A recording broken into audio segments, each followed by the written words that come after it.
Hey, it's Andrew Downs. I'm proud to support Three Beards Media, and I would love to work with you. If you need merchandise for your company, organization, band, softball team, whatever, I can help. From name brand apparel to promotional items, large orders or small, online stores, and more, I can help your brand stand out. AKC Marketing is local, based in Johnston, and we are an employee-owned business, so our costs are low and our turnaround times are fast. But most importantly, we give you personal service to make sure you get exactly what you're looking for. Email me at andrew@akcmarketing.com or find me on social media, and let's make some cool stuff together. Now sit back and enjoy this Three Beards Media podcast.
All right, welcome back to In the Side of the Storm, where we talk all things Cyclones. We are live from the AKC Marketing Studio with Andrew Downs, sponsored by Revelton Distillery out of Osceola, Iowa, and Dan Douglas with Green Beret Realty. I'm Dave Larson, here with my Storm team partners and Cyclone greats, Brent Gervais, Marcus Fizer. How are you tonight? Well. Here, pushing. Pushing. All right. Well, we've got a great guest tonight on, another Cyclone great, and women's point guard, Emily Ryan. Welcome to the show. How are you? Yeah, I appreciate you guys having me on. Thank you. No, this is great. I'm surrounded by greats. Hey, that's high praise coming from Brent Gervais. For sure. I'm legend. nobody, but still. Absolute legend.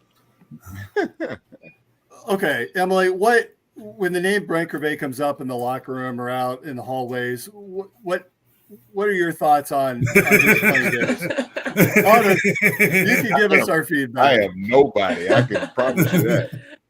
I'll be honest. There's not a lot of past football players' names that get brought up too much in the women's basketball locker room, but the important ones do. So definitely Brent gets brought up. There you go, Brent. This is grade A media training. I am so proud of you for showing. That's good. I'll take it all day. I'll take it.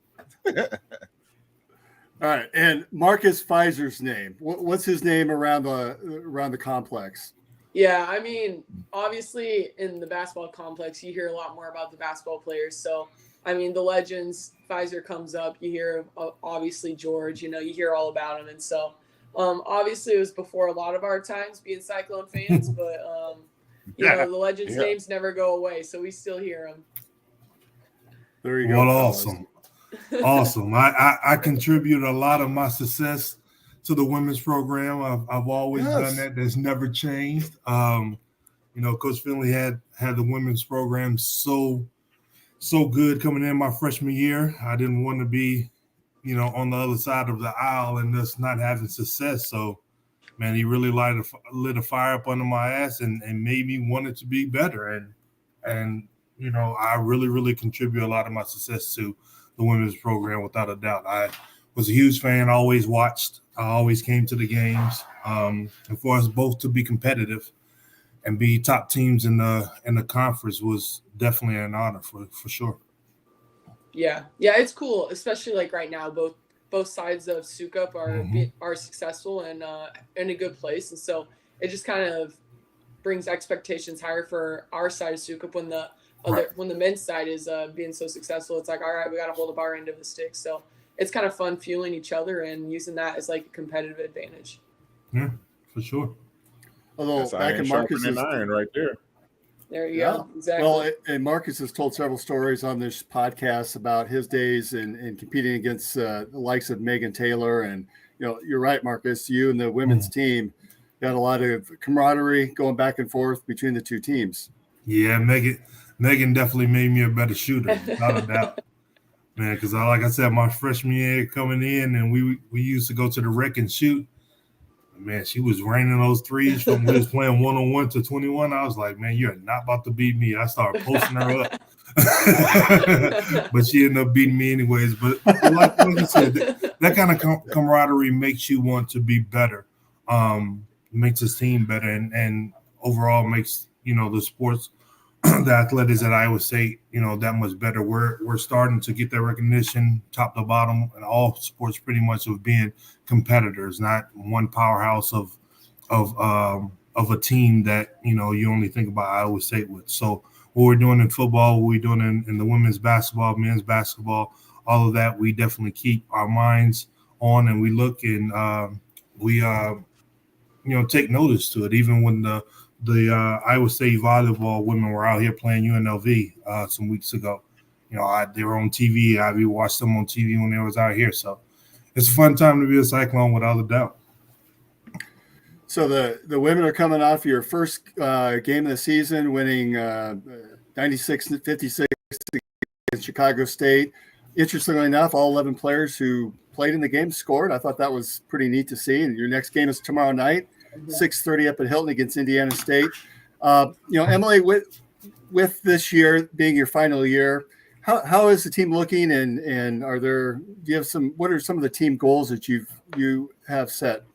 Yeah, I mean, it's first and foremost, the team's really fun to be around. And that just, in the long run, that pays off big because it's a long season, it's a hard season. And so if it's a group of girls that don't enjoy being around each other, then it's going to drag. And by the end of the year, no one's going to have the energy or want to be there. And so it's important to have a group that wants to be around each other every day. And that's something that we have right now. And so we're really lucky to be in that situation. And then as far as goals go, I think something, obviously, we have high goals and expectations for ourselves going into the year, but something we really focus on is not being goal oriented or like outcome driven. It's more so we're process driven. And so our main goals are daily goals, which is showing up every single day, doing your job in practice, getting 1% better, and not taking any day of practice for granted, because with the schedule we have, especially, we can't afford to waste days. And so that's something that Coach Finn has really instilled in us, and we've embraced it. And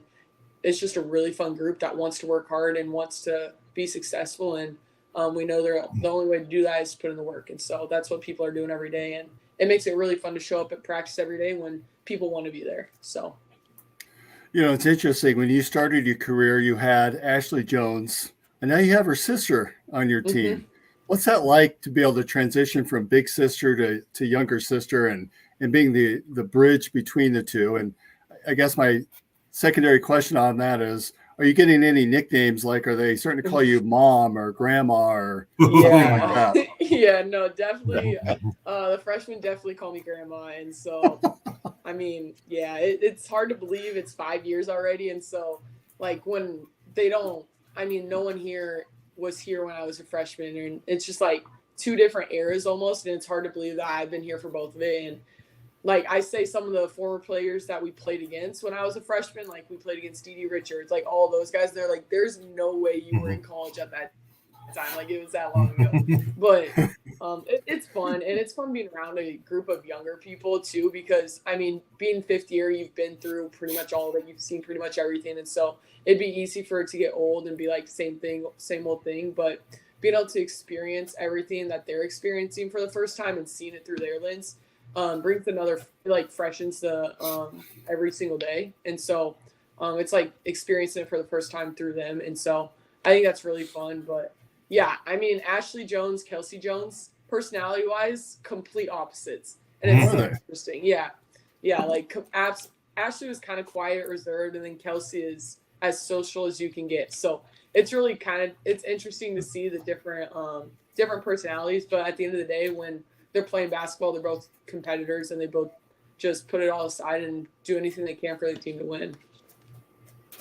What was it like last season playing with a group that was so freshman and younger player dominant? And I guess, what have you seen from a difference in those players between last year and the start of this season?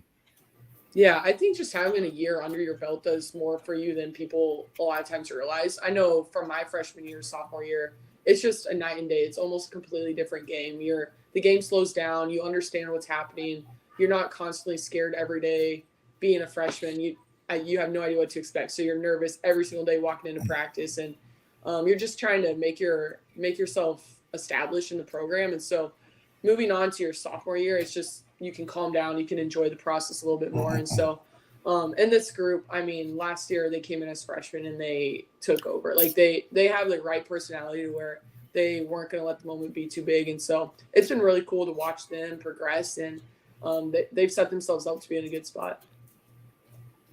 I know I really enjoyed watching last year's team. I mean, of all the seasons, and I'm old, so I saw Findlay's early seasons and the teams that knocked off UConn in the tournament and some of those special players that played. But last year's team was probably one of my most favorite teams. And I think this year now is starting to transition into that, my new favorite team. What are there, from a player perspective, what should we expect from a fan perspective as we look out on the floor at this year's team?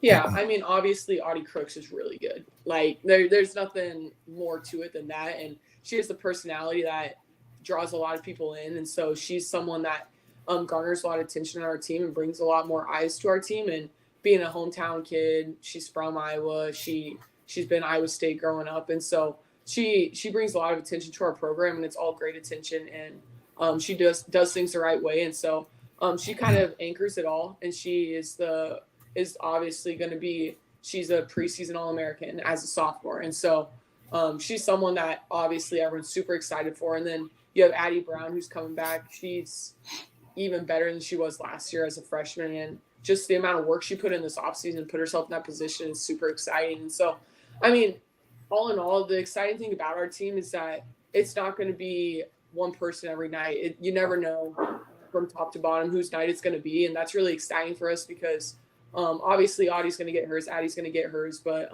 at the end of the day, we have 11 girls, going to be 12 once LT comes back from her injury, that can and should play. And so that's been the biggest thing, is figuring out minutes and who's going to be playing when. And the important thing Coach Finn has emphasized to us every single day is you don't know when it's going to be your turn, so you got to stay ready. And so you don't know if that turn is going to be this week or if it's going to be sometime in the middle of January. But whenever it comes, are you going to be ready, and are you going to be mature enough to stay ready for that, even though all the nights before have been someone else's night? Are you willing to celebrate them in hopes that your night's coming soon? So I think it's exciting that we're going to have a lot of pieces that will contribute, and that you, like I said, you never know night to night whose it's going to be. This seems to draw a lot of parallels with the football team, particularly that linebacker core that's just suffered from so many injuries this year. Sounds a lot like what Matt Campbell's trying to do with his defense. Yeah, Coach Finn references the football team almost every day in practice. He's always saying something about the football team, and it's cool because there are so many parallels, and he likes to give examples that are real life so that we're not constantly thinking he's just making stuff up. So he wants to validate what he's saying. He wants to validate it by showing it in real life examples, and the football team has been great for that this year. And just to let you know, I didn't play a week of college ball, but Brent, when he played football, he wanted to play basketball. And then Marcus played basketball but wanted to play football. That's how it goes. I feel like everyone wants to try another sport. They're always like, yeah, I can do that. I can do that for sure.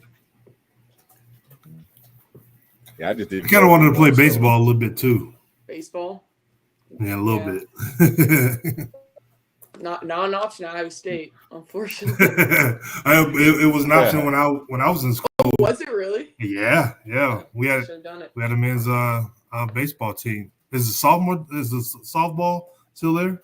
Yep, we still have softball. Yeah. Okay. Yeah. Yeah, it was men's and women's team when I was there. What position were you on in? To pitch. When I played Pitcher. when I played football younger, 8th going into the 9th grade, I was a quarterback. So I've always had a strong arm. And I played baseball once or twice in high school. And I pitched, and one of those came back real quick, and it was one of them. My high school basketball coach was on top of the hill, and so as soon as I caught it, he looked at me. So my high school basketball coach, the assistant coach, was the head coach of the baseball team, and he knew that I had strong arm and everything. And man, I caught that ball, and I looked right at the basketball head coach, and he did just like this. Just dropped the ball. I dropped the ball and walked right off the field. That was your last play. And the assistant basketball coach, who's the head baseball coach, he was cursing them out so bad, and they was just fussing at each other from the hill to the mound. And I was like, man, I'm done with that. But had I known, like relievers and starters and pitchers only pitch however many days, I probably would have kept with that too. They got a pretty good life. Oh my goodness gracious! Once a week, a little better on the body too. A little better. On the body. A whole lot better on the body. Come out and throw 3 pitches. It's time ball to game. And meanwhile, Emily, Brett probably would have given you a run at point guard position. He was a baller. I believe that. I mean, I knew I wasn't going to be. I wasn't a tall guy. I stopped growing early, and I knew that was it. So I had to transition to the gridiron. So, I can get some buckets here and there. My body can't do it now, but back then I could do whatever I wanted to.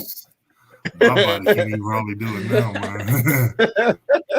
I was thinking like we were in Idaho over the weekend where Marcus Jr.'s first games, and I was looking at the games and I was thinking about, I can't even tell you last time I shot a basketball. And so I was like flicking my wrist like, damn, I couldn't even tell you last time I shot a basketball. Hey, come on, it's like riding a bike. I know you still got it. Hey, I know it's like riding a bike, but in terms of that cardio and everything together, man, that bike, those tires are flat. Hey, you got to play that half court ball, man. Ain't no running up and down the court. You got to stay half court. I get at the pinch post and make passes and stuff like that. That's it.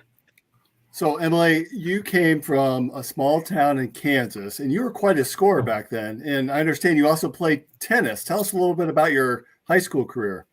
Yeah, I absolutely loved tennis growing up. Like, if it wasn't basketball, I'd definitely be playing tennis right now. So, small town, for whatever reason, we had a pretty strong tennis program. And so our high school coach was really good about getting us in it young. And so I just played it growing up. And then it's one of those sports that once you kind of start playing, you kind of fall in love with it. Most people do once they start doing it. And so, it's definitely, and it's also one of those sports where you get out what you put in. It's directly correlated. And I really enjoyed that. It's like the more I practice, the more successful you're going to be. And so I really enjoyed that. And our whole family played growing up. And so, yeah, tennis is definitely one of those sports that, and it's lifelong. So fortunately we'll have that.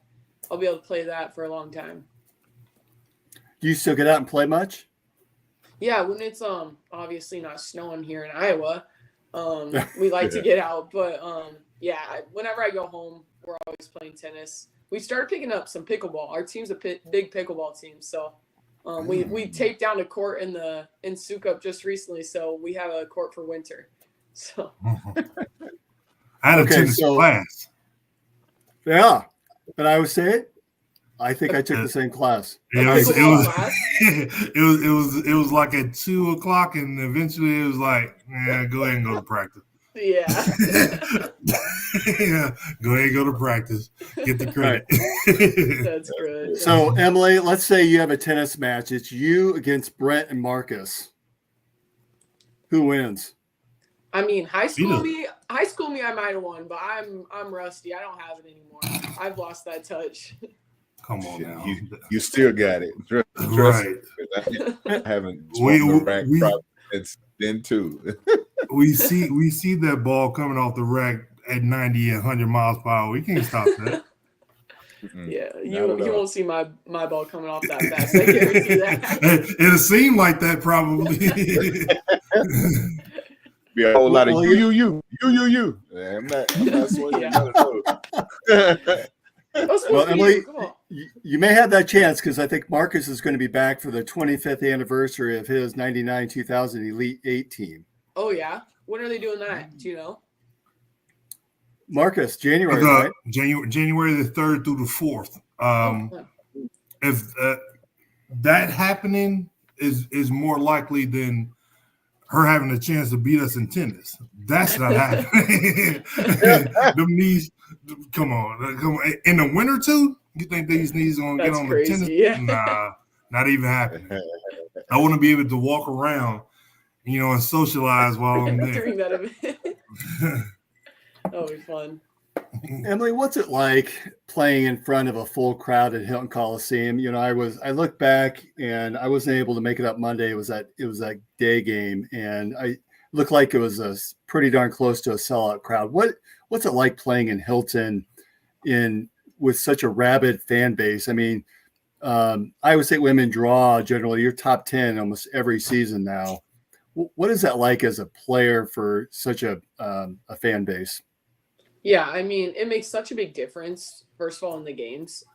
It's something that you don't realize how important it is until you're in a big game and you finish the game and you're like, yeah, the crowd won that one for us. And so it's also something you kind of you can start taking for granted until you go on the road and you're playing at other schools and they're Big 12 schools and they're drawing next to no one.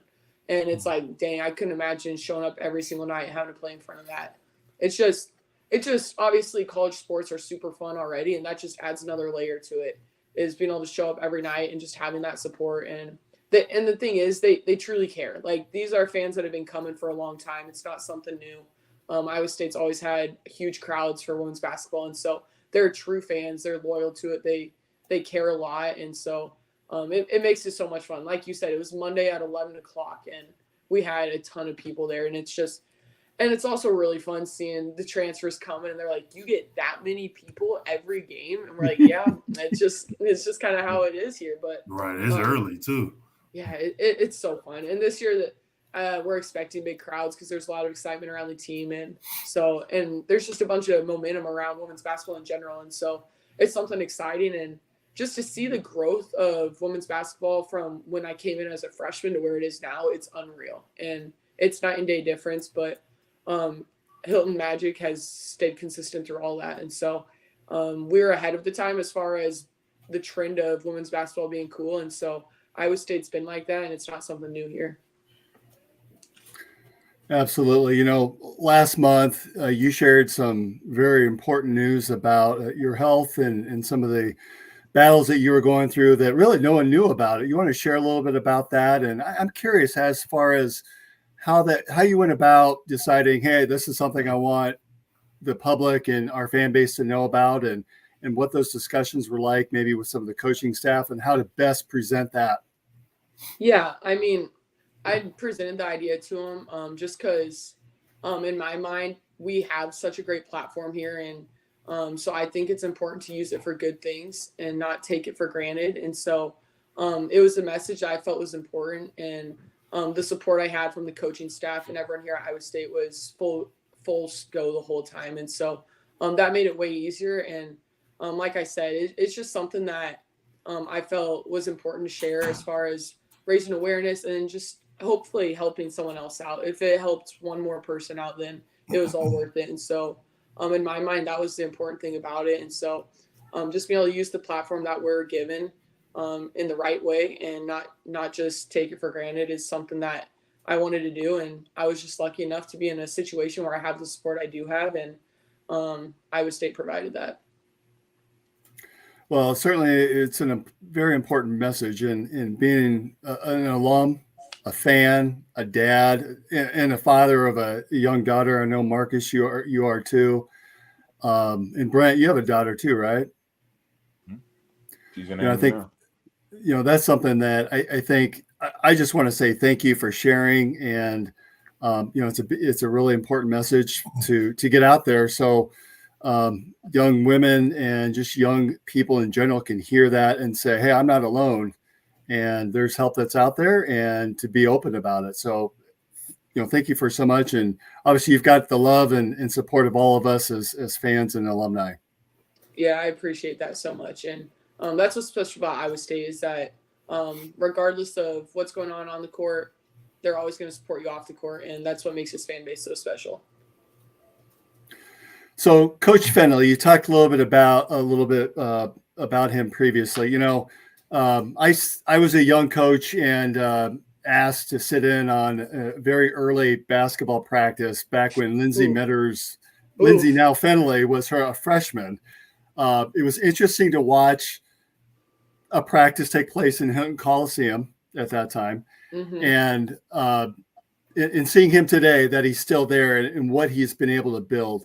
What's it like playing for Coach Fennelly? And maybe it's something that is only something that you as a player would understand or know, but it should be something that all of us as fans should know more about. Yeah, well, I can guarantee the practice that you went to looks a lot different than the practices now. So, I don't know. It was pretty tough. That's what I'm saying. He's gotten a lot softer with age. A lot softer. Night and day. Even from my freshman year to now, it's a lot different. And but no, that's my guy. Like he cares so much about his players and the success of Iowa State, women's basketball, and just Iowa State as a whole. He bleeds Cardinal and gold for sure. And that man does so much more for Iowa State and for his players than I think people realize. And so just being able to play under him and learn from him every day is such an honor and something that I don't take for granted. And if it wasn't for him, I don't know if I would be taking the fifth year. So that's my guy. And so I just owe him so much and for all he's done for me and my family. And that's a debt I'll never be able to repay. And I'm just forever grateful that I've had the opportunity to play under him. He's also made reference that you likely are a coach in waiting. Is that something you two talk about privately outside of practices of, hey, Emily, you're the leader on this team now. You're the point guard. Help these young kids out and provide some coaching to the coach advice?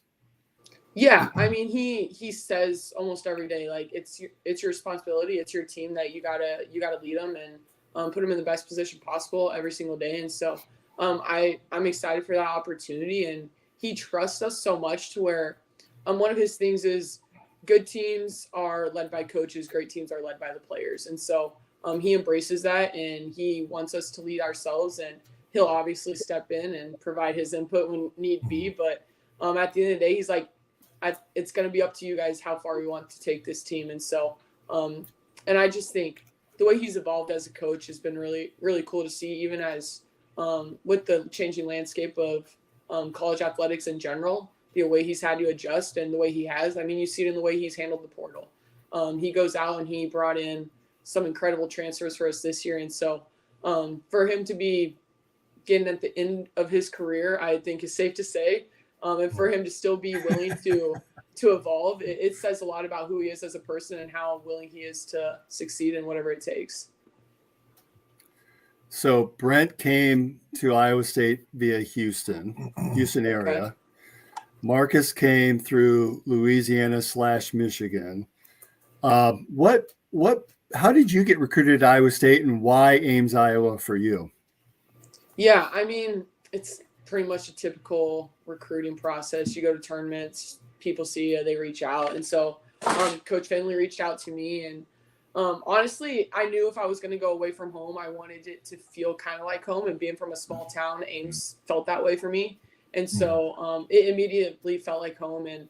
And people always ask why Iowa State. And I just have the lamest answer ever. It's literally the people. Like, I couldn't give you a better answer than the people. Like, and at the end of the day, everywhere you go is going to have nice facilities. Everyone's going to provide you everything. It's going to be, the difference is going to be between the people you're around every day. And that makes or breaks an experience. And so every time people ask, I just say the people, and that holds true to today, is that the people at Iowa State are not the normal at other places. And you hear stories, and of course there's always things going on, but at Iowa State, you're going to be treated right. you know you're going to be supported, and that hasn't changed for the 5 years I've been here. Did you have a welcome to the Big 12 moment that you remember as a freshman, or a welcome to Iowa State basketball as a freshman? Yeah, I mean, I remember, well, first of all, I came in COVID, so like we had no one in the crowd. So that we had the cardboard cutouts my first year. So that was great. But no, I remember we went down to Texas and they just pressed you the whole entire game. And so I remember that. I was like, I didn't think I played too bad, but there was a point in the game where literally it didn't matter what I was doing on defense. This one guard was just scoring on me every single time. And I was like, if everyone's this good, I need to go back home. Like, I don't deserve to be on this court. But it was just eye-opening, because once you get to this level, everyone's really good. And it's just something that makes it challenging and makes it fun. How many times do you replay that Stanford game back? I have not gone back and watched it. I can't. It's just hard. Anytime it's the last game of the season, it's just something that you never want to watch again, I feel like. And so I had never watched our last game of the season for the 5 years I've been here. It's just, yeah, I just can't go back and watch those. So I think Marcus can relate. I've never watched that Michigan State game ever. Yeah. Never. Nothing good's gonna come from watching it again. Nope. You're gonna get mad all over again, and the outcome never changes, no matter. I don't think I've ever even seen it like on YouTube or something come up, or anyone posting on Facebook. Like, I'll just buzz right by it like it's something else normal. I've never watched it. Yeah, no, just stay as far away from it as possible. So speaking of buzzing by something, Marcus, we teased this up last week about a certain video that's been unearthed. So what I want to do is, if I can press the button correctly, we're going to hear a word from our sponsor and take a break. And then on the other side, let's go ahead and take a look at that video. And I want Emily's and Brent in particular, boy. I want your input on, I want you to rate the video. Okay. So we'll hear a quick word from our sponsor. We'll take a look at that video on the other side. That is, if I can find the video. Here we go. Hey, it's Andrew Downs. I'm proud to support Three Beards. Making great tasting bourbon requires the perfect combination of ingredients, conditions, and time. The longer it rests, the better it tastes. Revelton Distillery's new single barrel bourbon is made from 80% corn, sourced 100% from Iowa farmers. And unlike mass-produced bourbons, each barrel of Revelton's single barrel bourbon is unique, proofed on when it tastes best. As they like to say, it'll be ready when it's ready. And to ensure the highest standards of quality and flavor, owners Rob and Christy Taylor oversee the production and bottling. Every single barrel. Iowa born, Iowa aged, Iowa bottled. Try the new single barrel bourbon from Iowa's own Revelton Distillery. ReveltonDistillery.com. When energy meets precision, anything is possible.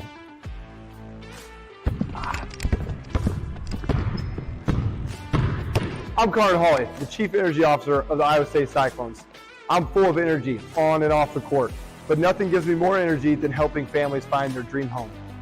And that's where Green Beret Realty comes in. They're more than just realtors. They're a team dedicated to getting things right for you and your family, just like we get it right on the court. Sometimes it takes a team to get the call right. And when you're buying a home, you want a team that makes all the right calls. That is Green Beret Realty. And here's the best part. When you buy or sell a home through Dan at Green Beret Realty and mention this ad, he'll make a donation to the We Will Collective, helping student athletes like me thrive on and off the court.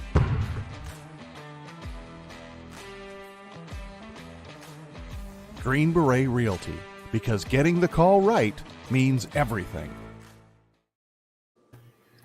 All right, we are back on In the Side of the Storm with our special guest, Emily Ryan, point guard for the women's basketball team. All right, so we teased up a little bit before our break a certain video that's been unearthed. So we're going to see if I can bring that up correctly. Let's see here. Pressure's on, Dave. What's that? The pressure's on. I know. Yeah. All right, do we see that? Mm-mm.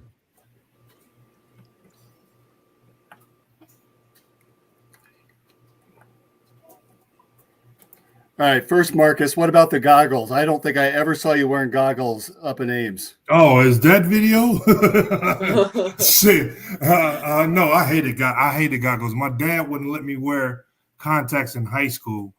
Of course, I wear glasses. I guess in high school as well. So it made me wear goggles, and I hated them because of the guards that's on the side. I couldn't see. So when I get double teamed and things like that, I couldn't see. You see that little white plastic part? I absolutely hated it. So as soon as I got to Iowa State, the first thing they said, "Well, what do you want to do?" I said, "Take me to get some contacts." Immediately, I went directly and got some contacts last year. This one I thought I was going to Came start. on and had a great senior year. I think that may be the hardest. Getting the timing off the ball. You can tell me I couldn't The jump name I was deep. thinking of earlier, Cedric Somali. That was trash. That memory starts to fade. And those shoes was garbage too. Vibes are a little cradle dunk that time. I feel bad for everybody who has to go after the Baron. He certainly. I think we're going to see the Baron again. Yeah, he set the barometer pretty high. It's a big one here on his third pitch. Marcus Marshall. Oh! Guys went running on the thing. Yeah, they're trying to get out of his way now. Goggles are a good one. 1997. 6'8", 245. Going to be a power forward for Tim Floyd. And it will be a good one, too. Yeah. Tim Floyd has a way of finding players. Remember, he found Urban Johnson, who was working at the supermarket. I tried to VC. Look at Brent. Career there. All right, Marcus. That's so good. Just having All fun, right. man. We were so tired and bored in Colorado Springs. Jesus Christ. That was probably the worst. I don't think I came outside of the hotel the whole entire week. It was terrible. It was cold. Why'd they have it in Colorado? Oh, why did they have it in Colorado Springs? Is the question we've always asked. It was, bruh. The excitement of being a McDonald's All-American. You get the letter and you're like, all right, we're taking you to Colorado Springs. Colorado Like, what? Springs. It was terrible. But I mean, just having fun, being a kid, having fun. I got my vertical a little bit higher once I got to Iowa State and got the lifting weights and things like that. Well, yeah, I was in a 3-point shootout too, but they ain't put that vintage film up. Shane Battier beat me. See, you got better because you had to play against Megan Taylor when she got to Ames. Oh, she definitely got my jumper a whole lot better. Listen, people tell stories when I'm telling the truth. She definitely got my jumper really, really right. Started working on my mid-range and things like that, slowly moving it out. But I would have definitely won the shooter she was. All right, Brent. Please let's rate Marcus's dunks. What'd you think? 1 through 10. I ain't make but 2. I mean, we can only go off 2. We're gonna go about I'm trying to remember. We did a cup, right? I think we did a cup one. Yeah. Then, so we got a good, let's go 7.8. Okay. I'll take that as a power forward. Yeah. That's what I'm saying. And then what was the other one? The fact that y'all had to do all 3 back to back was terrible. That's what I was thinking. That's insane. Yeah, that's trash, man. Because you wore out. So if you don't get that one good dunk off early, it's gonna be up. There's gonna be a problem for you the rest of the night. But yeah, I don't know. Brent, I've never been in no dunk contest, so I'm sitting up there literally making up stuff. They literally it's not like you sign up for it. Hey, you want to be in dunk contest? Shit. I mean, I'll go ahead and do it. I'm having fun. You know what I mean? Ain't doing nothing else. Ain't doing nothing. yeah. Brent, have you ever been able to dunk? Yeah. When you were younger? Yeah. You were? I can bounce. Absolutely. As a football player? I can down. Yeah, I could dunk pretty easy. That's how I got my scholarship, actually. You Coach know Nelly who came was into the leaping? gym. Huh? You know who was a leaper? Reggie Hayward. Oh, I believe it. I mean, he had like his arms were like 9 feet long too, though. So that Man, you know, Yeah. that was fair. Super long. Yeah, I got Coach Nelly, the coach that recruited me, came into the gym and said, "Yeah, I heard you can dunk." And like we were getting ready to work out or something. He came in and saw me and threw a ball at me, and I'm like, "What you want me to do?" He was like, "Well, I heard you can dunk. Show me, fucking show me." I was like, "Okay." I was like you wanted one hand or two? He was like, "One hand, just fucking dunk." So I just threw myself in the alley and just bop him real quick. He was like, "Oh shit!" I was like, "Yeah, I mean, I got a little bounce. I mean, it's easy." Whole time So- he thinking about on that line, just blocking passes. That's what he's thinking about. That's it. Here in the last couple of weeks, Shaquille O'Neal had appeared on Angel Reese's podcast, and he made reference to maybe the WNBA needs to lower their rims and put a little bit of dunk action into the women's game. Emily, what are your thoughts on that? Yeah, no, don't do that. Don't lower our rims. I mean, then how do you even like go to a gym and shoot baskets? It's like, oh, this is the men's height. We can't shoot here. Like, that's insane to me. But I mean, I understand why they would think lowering the rims, getting more dunks, whatever. But I mean, at the end of the day, if that's the only reason you're watching basketball, I don't even like. If you're watching a guy's game just for the dunks, I don't know if we need those fans anyway. Like those aren't real basketball fans. So I mean, if you can't appreciate the game for what it is, those are fair weather fans, and we'll live without them.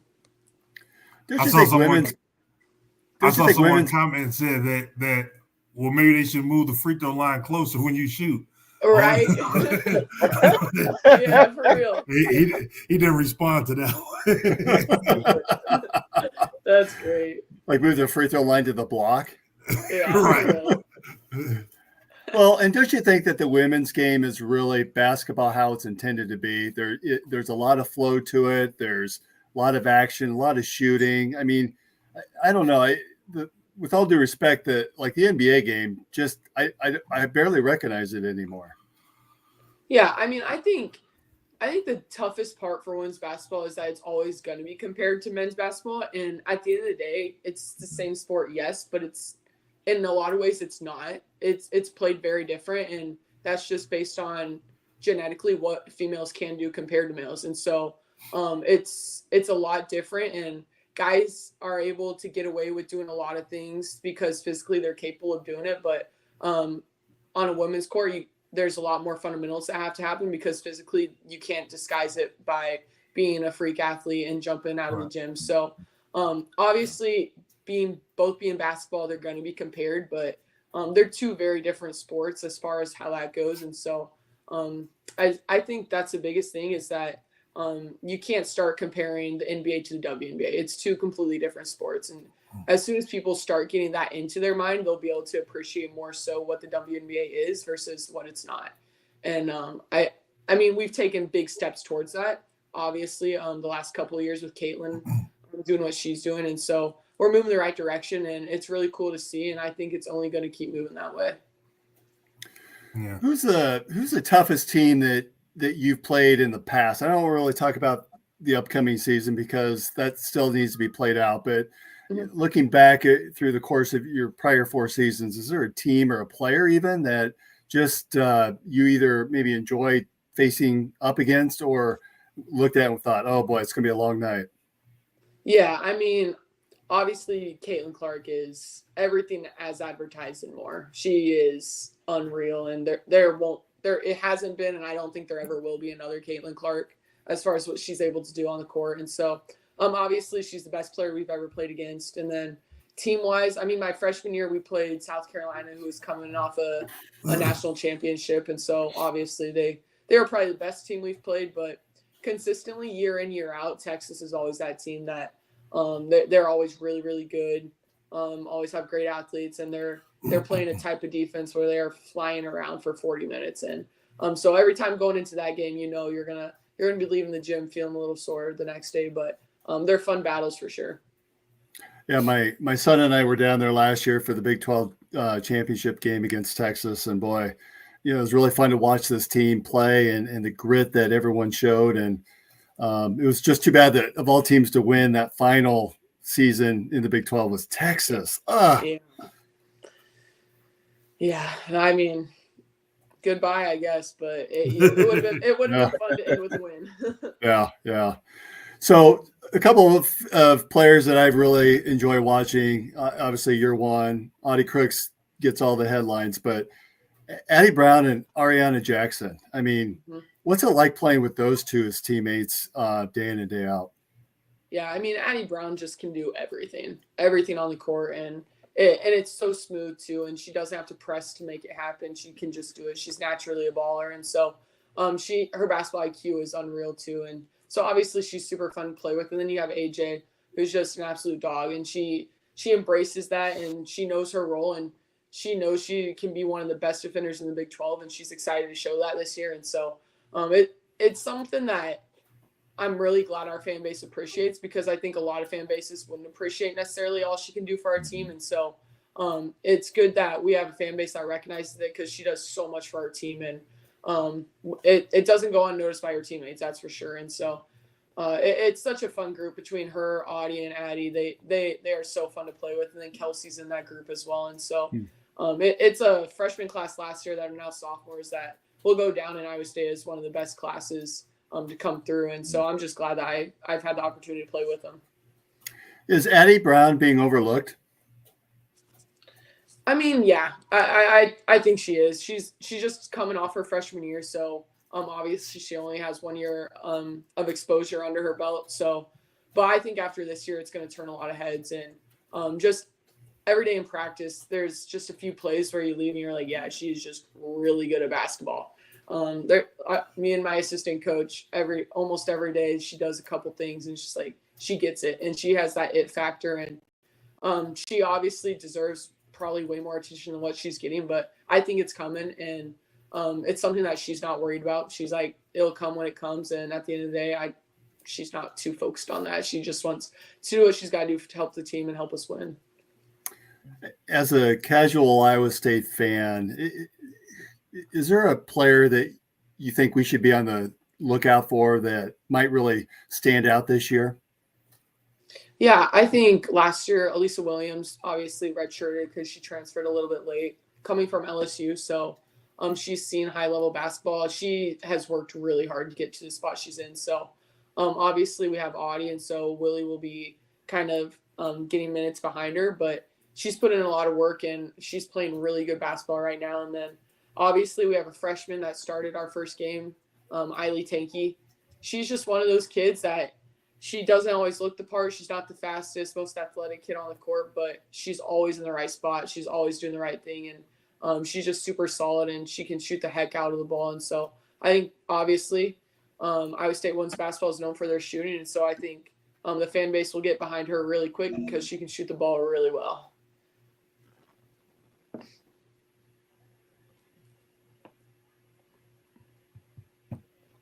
I think he's frozen. There we go. There we go. And yeah, we're good. She just had a birthday on Monday too, right? She had a birthday the day after, so Tuesday. Yeah. Okay. Yep, she got her first career start on Monday, played really, really well, then got to celebrate her birthday that night, and then Tuesday was an off day for us too. So she got to enjoy it. And the story she talked about was how she found out. She was walking out to her car. Coach Fenn was getting into his and said, "Hey, what do you think of the game?" Something to that effect. Oh, by the way, you're starting. Yeah, that's honestly the most Coach Fenn thing ever. It's the day before game, we're leaving practice, and she's like, "All right, we'll just tell this freshman she's starting as she's leaving the arena." So. No sleep. Yeah. That way she doesn't have to stress or think about it. She just shows up and plays, right? Yeah, I guess so. But I mean, she's earned it. She's worked really hard, and so it's so fun to see the excitement that they have playing their first time in Hilton, and for her to play that well, it's awesome. So we all come from slightly different eras of the logo. What is Emily Ryan's favorite Cyclone logo? Yeah, kind of controversial, but Cy NATO all the way. I love Cy NATO. Yeah, Brent, are you wearing it tonight? I'm not. Oh. But that's my favorite. regardless. Bring it back. It's time to bring back the for old sure. logo, I think. Hey, it's been damn near 30 years. Right. I know for a fact. Oh, I do got, there it is. I got my mini helmet. There it is. Yeah, That that's the one. Mm. There. Yeah. Yeah. That's the one, baby. That's the classic. And then, I know, Marcus, we've talked before about the color of uniforms, and there are certain uniforms in his era that just didn't fit right. Do you have a favorite uniform that you really enjoy wearing more than others? Yeah, we have honestly pretty basic uniforms. But this year there might be something new coming out, so we're excited for that.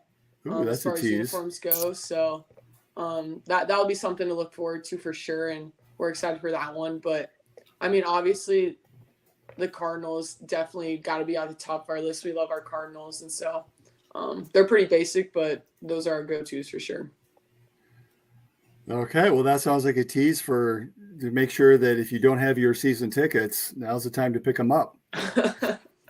Yeah, never too late. Never too late. All right, Emily. Well, it has been a pleasure to have you on in the Side of the Storm, and we're really looking forward to this season and appreciate all that you've done for the women's program and for Iowa State athletics as a whole. You've been such a great representative in the season. We still have a full season left. Your super senior season, and promises to really be a special season, one that we're all looking forward to. Yeah, really excited. Appreciate you guys having me on. All right. Thank you. All right. That's another edition of In the Side of the Storm. And if I can click us out correctly, that'll conclude it. And we'll see everyone on our next episode.